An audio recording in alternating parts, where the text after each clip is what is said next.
Video में स्वागत आपका। मैं हूं योगेंद्र, आप देख रहे हैं बड़ी खबर। और बड़ी खबर में बात करेंगे बड़े मुद्दे की। मुद्दा नया नहीं है, लेकिन जब जब चुनाव आएंगे, कुछ विशेष होगा तो चर्चा करना भी लाजमी होगा।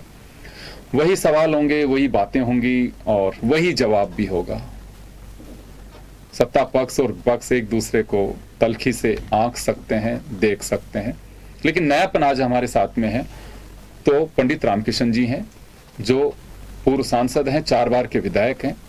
ईआरसीपी पे अभी से नहीं, लंबे समय से खुद भी डिमांड कर रहे हैं, संघर्ष कर रहे हैं और बिना किसी राजनीतिक दल और भेदभाव के उन्होंने वसुंधरा जी के सामने भी मांग रखी और अभी अशोक गहलोत के सामने भी लगातार मांग रख रहे हैं। कोशिश की इन्होंने कि दिल्ली तक भी अगर कोई चर्चा की जा सकती है तो हम करके आए, और मकसद एक ही है कि ये योजना राजस्थान में आनी चाहिए।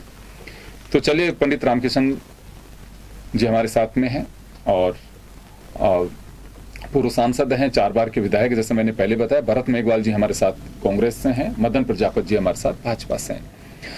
पंडित जी, मैं आपके से जानना चाहूंगा, ईआरसीपी का वाकई कितना महत्व है, और अगर ये लागू नहीं हो पाती है तो आपका एक्सपीरियंस क्या कहता है, और अगर लागू होती है तो प्रदेश की स्थिति क्या बन सकती है?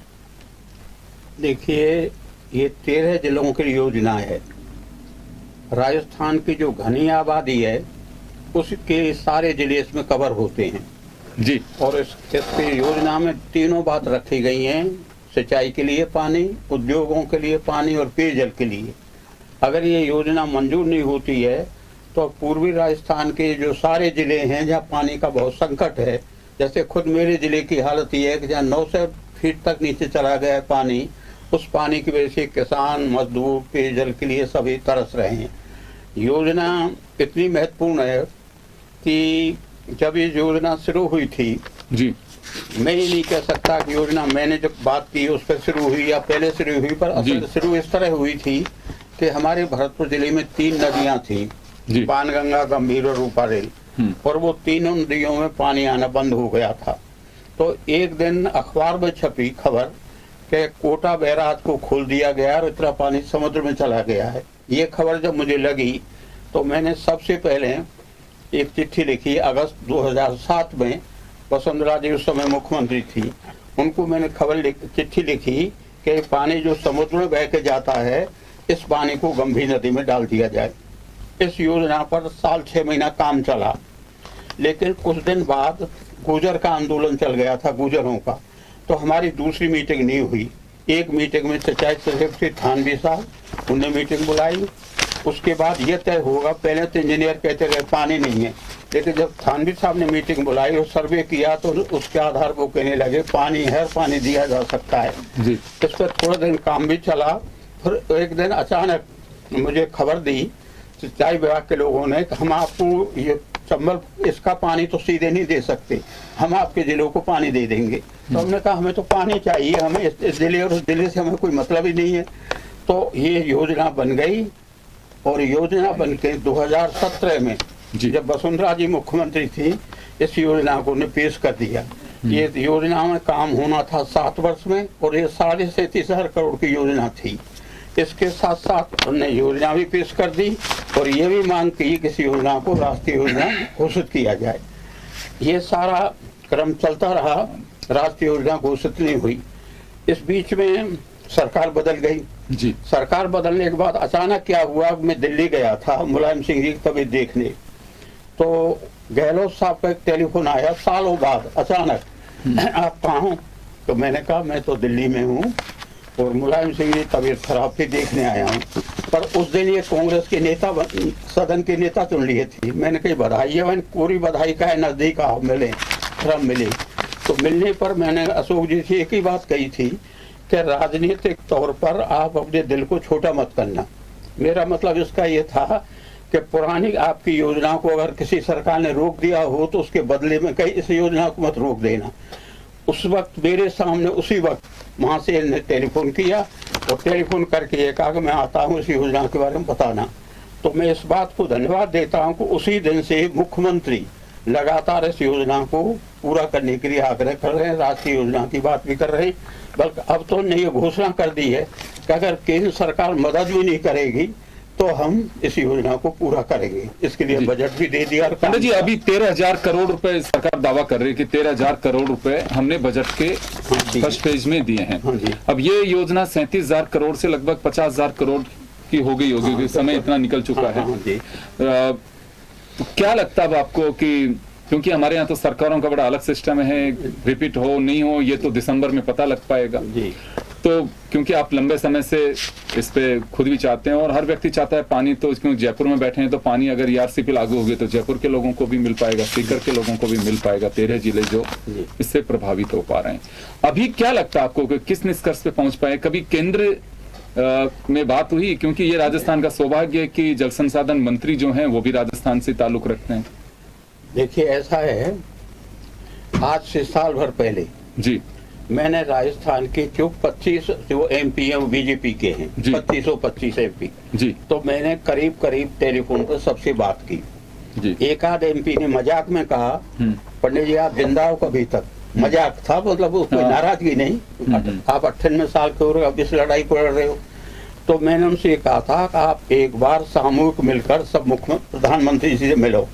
तो मैं नाम तो नहीं बताऊंगा, एक एमपी ने कहा कि हम अलग अलग तो मिलेंगे, हमें किसी की हिम्मत नहीं कि हम समझा के मिलें। अब सवाल ये है कि एक तरफ तो इस योजना को रोक रखा है और दूसरी तरफ सिंचाई मंत्री कभी कभी कह देते हैं बीजेपी ले आओ और हम इस योजना को पूरा कर देंगे। अब सच्चाई क्या है, और अगर योजना को पूरा करेंगे तो कौन सी योजना पूरा करेंगे? अब इन्हें एक नई बात और लगा दी कि जो योजना है 50-50% के आधार पर, अब कहते थे 75 पे बना के दो। अगर 75 पे बना के दें तो सिंचाई के लिए फिर पानी नहीं बचेगा, केवल पेयजल की रह जाएगा। दूसरे ये योजना जो यहाँ मंजूर हुई है कावेरी क्षेत्र में, इसी 50-50 पे 16-17 योजनाओं को मंजूर कर चुका है केंद्र कावेरी के क्षेत्र में। लेकिन राजस्थान में पहली योजना थी राष्ट्रीय योजना, अब तक कोई हमें राष्ट्रीय योजना मिली भी नहीं थी। इस योजना को मिलने से राजस्थान को जो लाभ होगा वो तो सारा जानते हैं। और एक बात मैं और भी कहना चाहता हूँ, किसी मजाक में नहीं, मैं दूसरे ढंग से कहता हूँ, ये बीजेपी नारा लगाती थी कि हिंदू हित की बात करेगा वो ही देश पर राज करेगा, ये नारा था बीजेपी का। अब मैं उनसे पूछना चाहता हूँ कि इसमें जो योजना में 90% लाभ तो हिंदुओं को ही होने वाला था, आप तो हिंदुओं को नुकसान कर रहे हैं।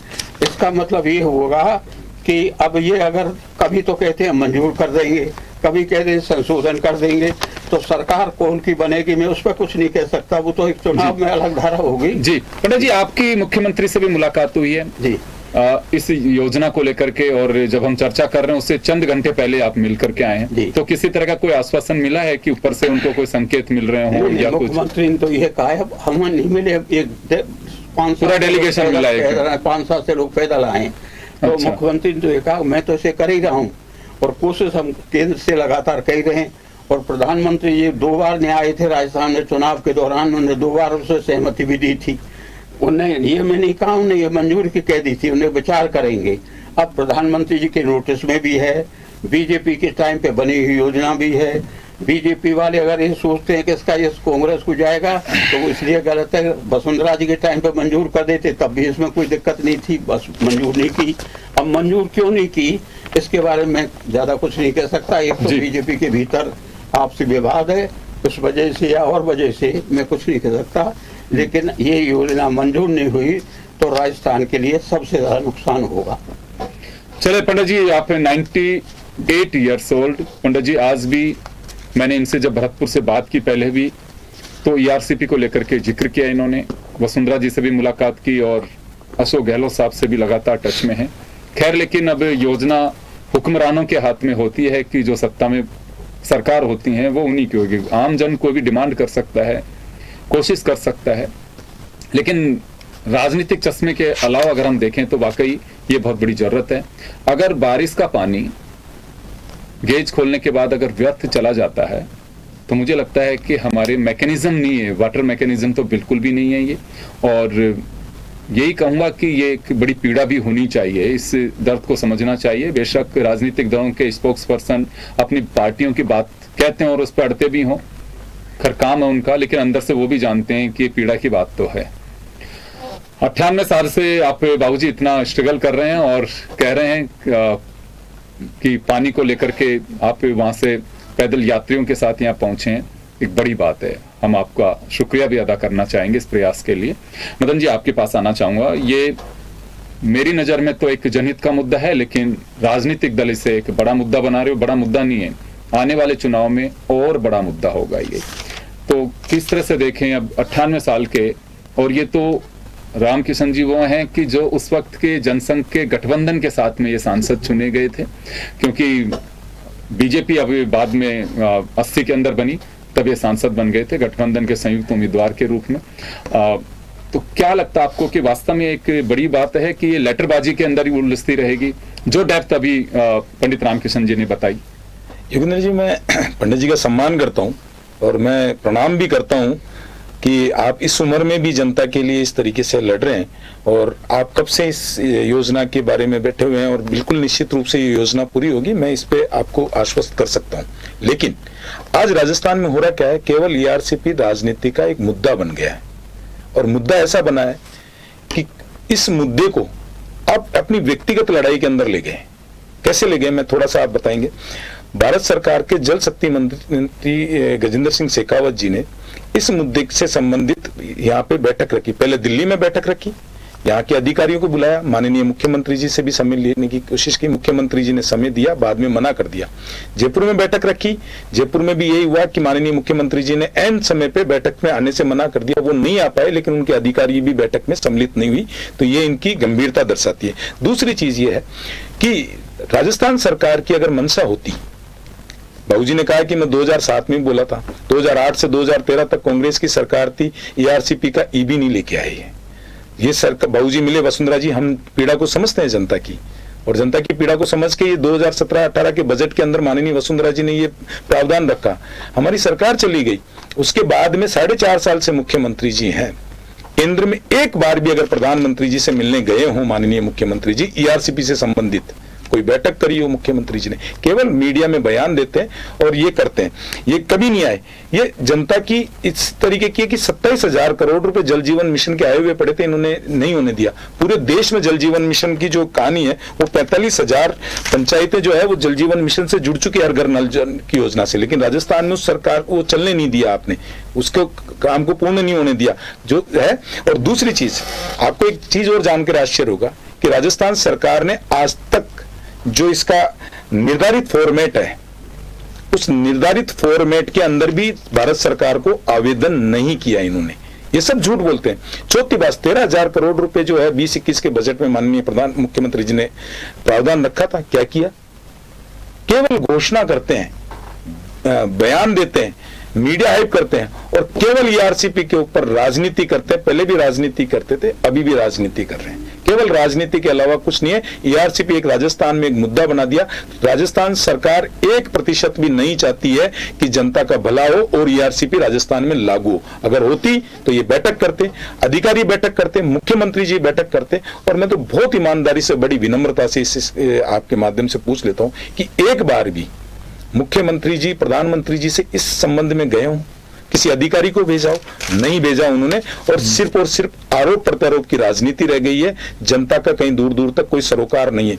ना 2008 से 13 के बजट में बीच में था मुख्यमंत्री जी का, और ना 2018 से 23 के बीच के अंदर था। हाँ, चुनाव आए जब इन्होंने मुद्दे को बड़ा बनाने की कोशिश जरूर कर रहे। और मैं फिर कहता हूं, जब सरकार, जो गजेंद्र जी की बात कह रहे थे, जब हम लोग जनता के लिए, आपने कहा कि हिंदुओं पे राज करेगा, नारों पे नहीं जाता मैं, लेकिन माननीय प्रधानमंत्री जी जो है अंतिम पंक्ति में बैठे हुए व्यक्ति के लिए ना जाति, ना धर्म, ना समुदाय, किसी के सोचे सुविधाएं। दो चीजें आपको करेक्ट करना चाहूंगा, आगे भी आप डिबेट में जाएंगे और आपकी पार्टी से जुड़ी आप जरूर पूछ लीजिएगा। एक तो आपने ये कहा कि मुख्यमंत्री, इनका मुझे पता नहीं है, आपकी पार्टी के विधायक और मंत्री बने डॉक्टर राम प्रताप जी, मिस्टर शाह के साथ में यहाँ से स्पेशली दिल्ली गए और वसुंधरा जी के कहने पर प्रधानमंत्री जी से और पीएमओ से मुलाकात की। शायद बाबूजी आपकी नोटिस में होगा, चीफ इंजीनियर थे वो, गए, वो जाकर के आए। सुन लीजिए एक बार। जी। उन्होंने डिप्टी सेक्रेटरी का जिक्र किया कि आप उनसे मिल लीजिए। ये एक में सरकार के चेहरे बदल जाते, लेकिन मुख्यमंत्री कार्यालय की ये कवायद उस वक्त की हुई थी। डॉक्टर राम प्रताप हैं, आपकी पार्टी के हैं, पूर्व मंत्री, उनसे कॉन्फ्रेंस भी कर लीजिएगा। मैं भूल गया था। दूसरी बात, आपने कहा कि यहाँ पे गजेंद्र सिंह जी मीटिंग लेने आए, कोई नहीं गया, महेश जोशी जी गए और सुधांशु पंत भी गए। ये आपको मैं बताना, क्योंकि मैं प्रत्यक्षदर्शी उस वक्त में मौजूद था। पंकज मीना जी आपके यहाँ से एक मीटिंग में गए, एक 7 मार्च की मीटिंग थी, उसमें नहीं गए। सर सुनिए, मुख्यमंत्री जी ने कहा कि एक भी मीटिंग में नहीं गए।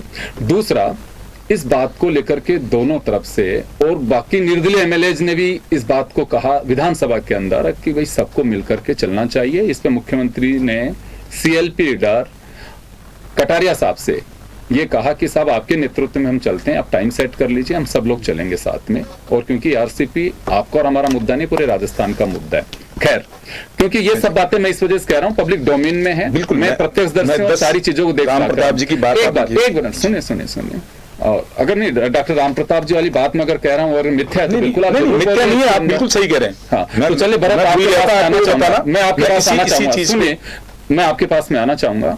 यहाँ बीजेपी का एक लगातार बात कहना है, अब ये मुझे नहीं लगता है कि चुनाव तक को सॉल्यूशन निकल पाएगा, लेकिन बयानबाजी काफी परवान पे रहेंगी, आप लोग भी देंगे और ये लोग भी इसी तरह से देंगे।